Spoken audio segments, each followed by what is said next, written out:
Olá, seja bem-vindo, seja bem-vinda a mais um vídeo onde eu abordo assuntos interessantes sobre o vinho.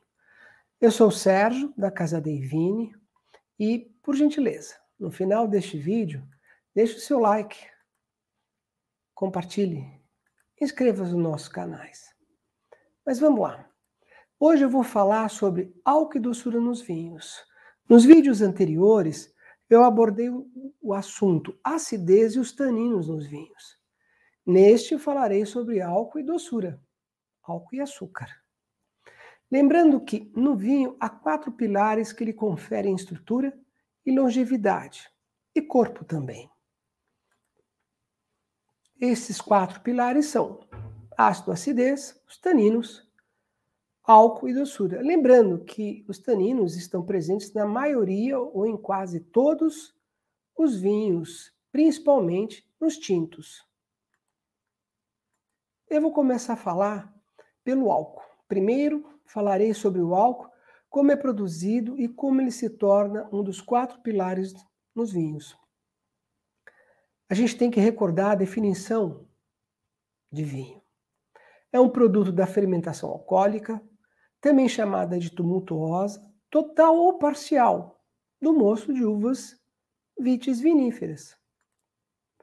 A fermentação alcoólica é um fenômeno espontâneo, ocorre sob a ação de leveduras que consomem os compostos açucarados das uvas, os açúcares, transformando-os em álcool, etanol, liberando gás carbônico para a atmosfera e gerando energia em forma de calor.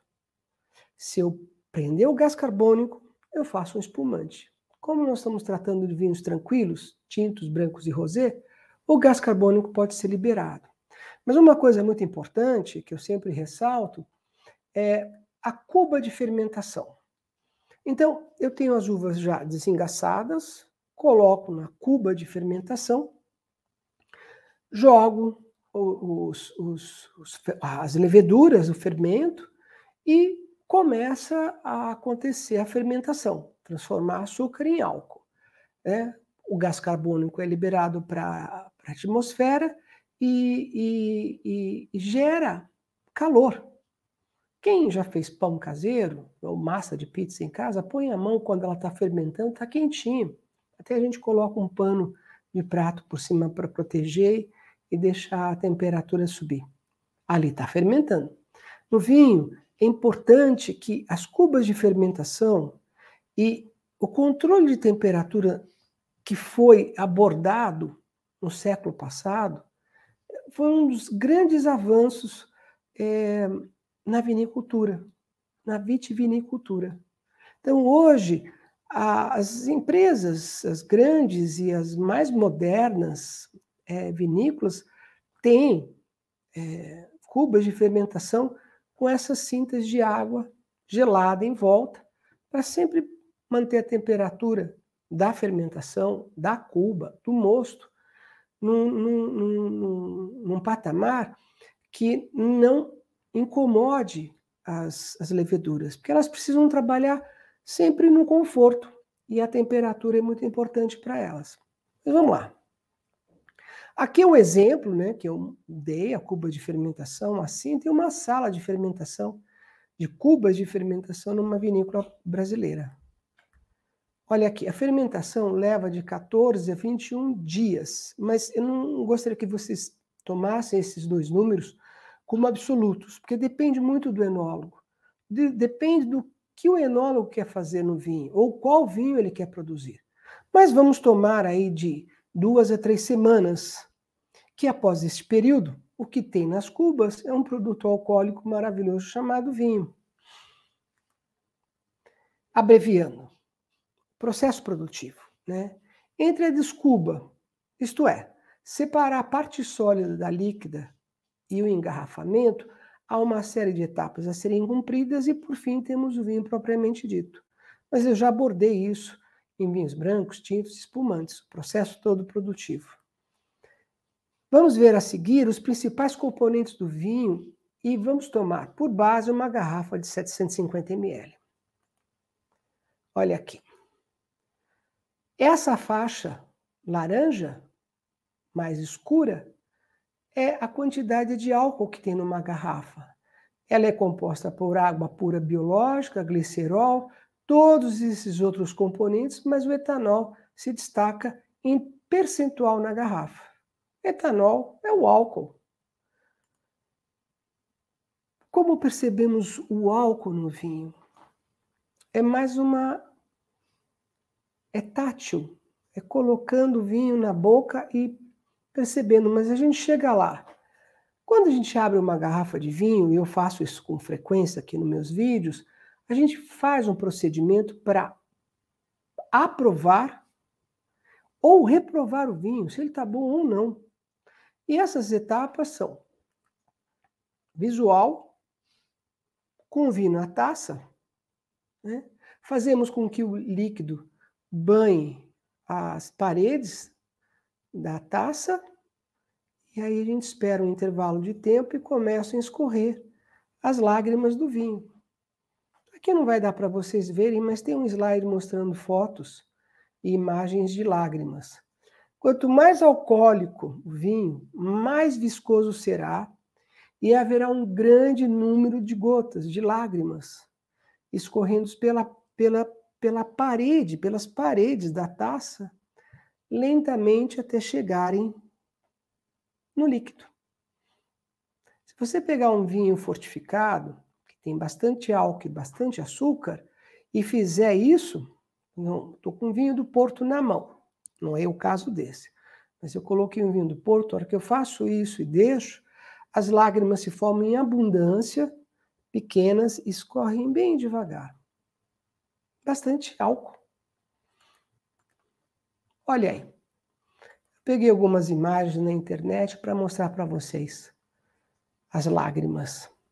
Essa imagem, terceira imagem que apareceu, é muito parecida com a imagem que eu estou vendo no meu copo. As lágrimas são pequenininhas, é um vinho muito alcoólico, deve ser por volta de 13 graus.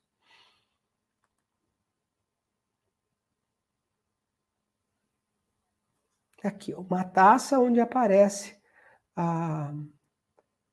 as lágrimas na parede da taça. O olfativo. Sem girar a taça e trazendo para o nariz, a gente examina os aromas, mas vamos focar no álcool. É muito importante que o vinho esteja na temperatura correta.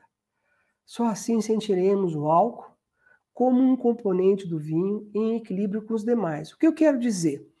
Tem uma série de aromas aqui. Mas a gente está fazendo uma avaliação para aprovar ou reprovar o vinho. Com isso, eu analiso a cor, o líquido na parede, né, como eu fiz antes, o visual.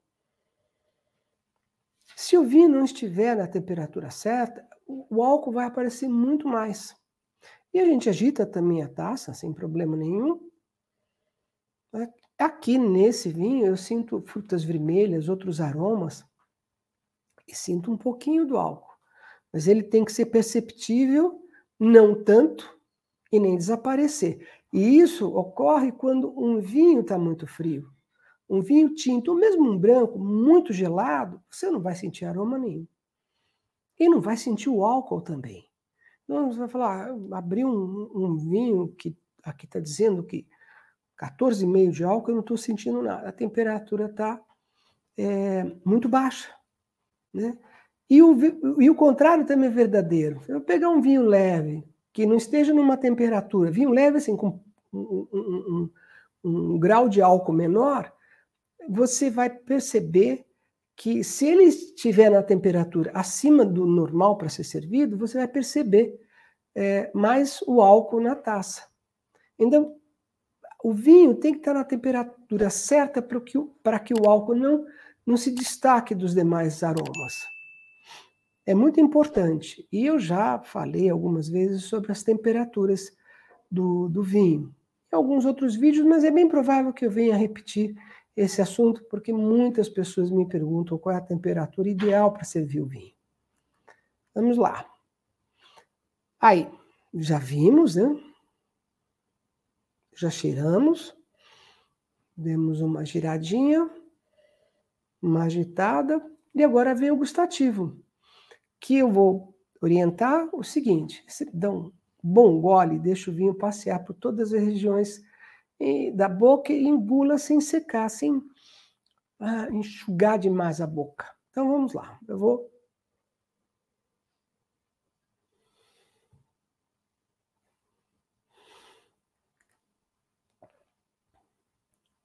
Bom, eu estou sentindo acidez nas laterais da língua, então minha boca salivou depois, os taninos nas bochechas e o álcool na boca toda, mas principalmente no centro da língua. Olha que interessante isso. O álcool e o corpo, na maioria das vezes, andam juntos e da mesma maneira que se sente o corpo dos vinhos, se sente o álcool.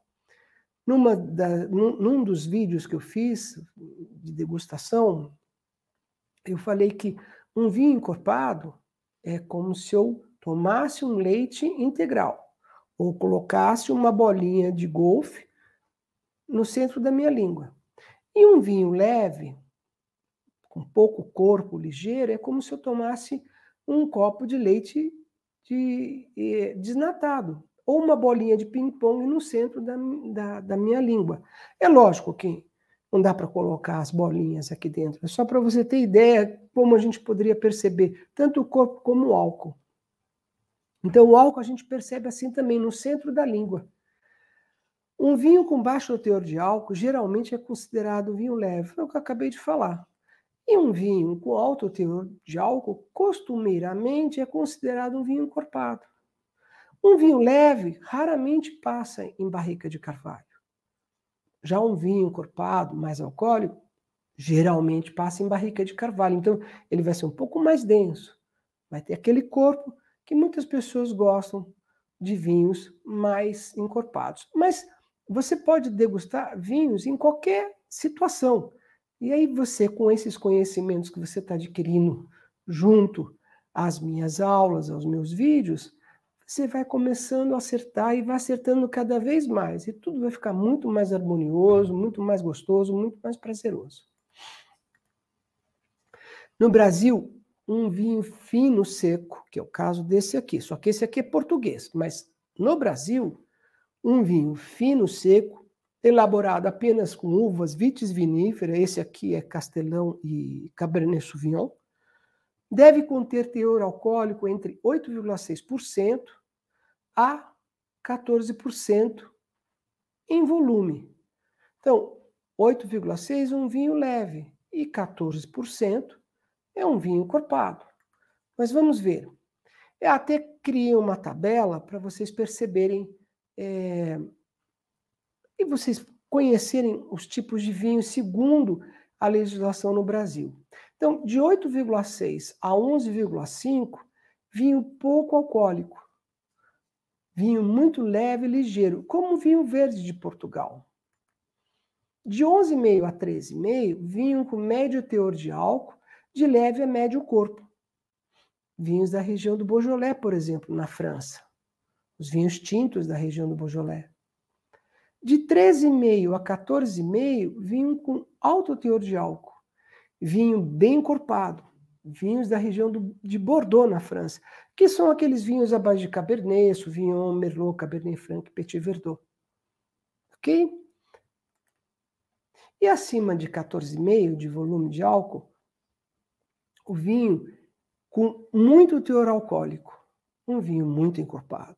Os Amarone della Valpolicella, na Itália.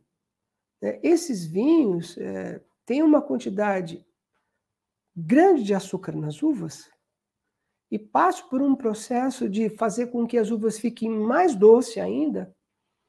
Quando é vinificado, o teor de álcool sobe bastante.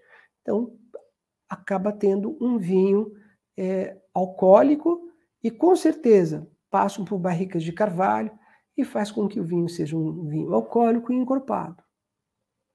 Amarone della Valpolicella. Se você não tomou, aproveite para tomar. São muito gostosos. E olha aqui, eu escrevi aqui. Os vinhos alcoólicos, como os do Porto, estão entre os mais longevos. Eu fiz o exemplo de ver as lágrimas com o vinho do Porto, mas eu gosto muito de ler sobre vinho, seja na internet, seja nas revistas, e geralmente algumas vinícolas ou algumas empresas acabam fazendo degustação de vinho do Porto de mais de 100 anos, 120 anos. Os vinhos estão perfeitos, intactos, porque eles são bastante alcoólicos. O vinho do Porto vai de 18% a 22% de álcool, né? Mas o fato hoje é a gente avaliar o vinho tranquilo, como a gente está fazendo aqui. Mas eu não posso deixar de mencionar, ok? Os vinhos alcoólicos, como o vinho do Porto, que é um fortificado, eles são muito longevos. Aí eu separei alguns vinhos para vocês terem ideia do que eu estou falando. Casal Garcia, um vinho verde, da região do Minho, lá no norte de Portugal.